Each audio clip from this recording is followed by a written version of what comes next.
నమస్తే. రేపు 15 ఆగస్ట్ మొత్తం యావత్ భారతదేశం మొత్తం స్వాతంత్ర దినోత్సవం వేడుకల్లో చాలా అంటే చాలా బిజీగా ఉంటాడు. నెక్స్ట్ దేశభక్తిని చాటుకుంటూ ఉంటుంది.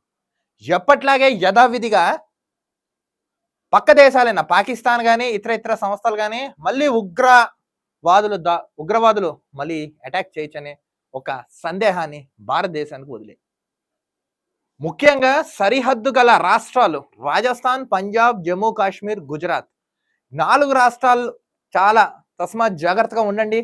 ఉగ్రదాడులు అందున మానవ అదేదో అంటారు చూసారా, మనిషికి పెట్టుకుంటారు చూసారా, ఆ దాడి జరిగే ఆత్మాహుతి దాడి జరిగే ఛాన్స్ ఉందని ఐఎస్ఐ వీళ్ళు ఐసీసీని చూసారా, వాళ్ళు హెచ్చరికలు జారీ చేశారు. దీంతో ఢిల్లీ మొత్తం హై అలర్ట్ అయిపోయింది. ఇది మనం చూసుకుంటూనే ఉన్నాం. గత 20, 30, 40 ఏళ్ళ నుంచి యథావిధిగా వస్తూనే ఉంది. దీనికి కట్టడమైన చర్యలు తీసుకోలేకపోతున్నారు. అసలు పాక్ ముష్కర్లు భారతదేశానికి ఎందుకు ఫోకస్ చేస్తున్నారు? ఎందుకు ఇక్కడే అటాకులు చేయాలనుకుంటున్నారు? ఏమిటి దానికి గల కారణాలు? పాకిస్తాన్కి స్వాతంత్రం వచ్చింది, బంగ్లాదేశ్కి స్వాతంత్రం వచ్చింది, అన్ని దేశాలకు స్వాతంత్రం వచ్చింది. అలానే భారతదేశానికి స్వాతంత్రం వచ్చింది. ఈ క్రమంలో ప్రతిసారి బాంబులు దాడులు చేపిస్తాం, ఆత్మాహుతి దాడులు చేపిస్తాం, నెక్స్ట్ ఇతర చేయిస్తామని వాళ్ళు ఇలా తెలపడం ఎంతవరకు సమంజసం?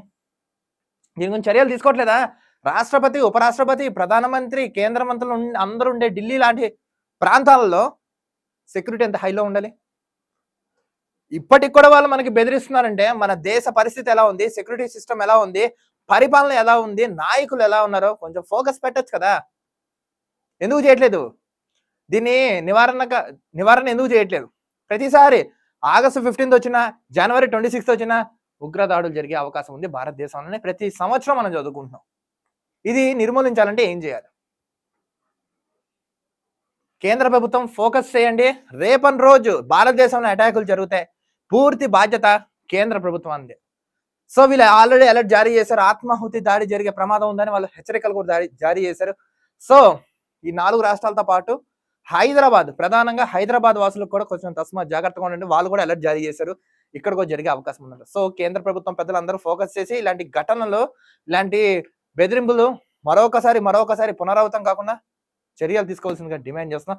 సో రేపు 15 ఆగస్టు కాబట్టి జరిగే ఛాన్స్ ఉందని వాళ్ళు ఒక నివేదిక జారీ చేశారు. సో అందరం తస్మాత్ జాగ్రత్తగా ఉండి మంచి ఆనందంగా సెలబ్రేషన్స్ అయితే చేసుకుందాం. ప్రభుత్వం వెంటనే ఇలాంటి వారిపై చర్య అయితే తీసుకోండి.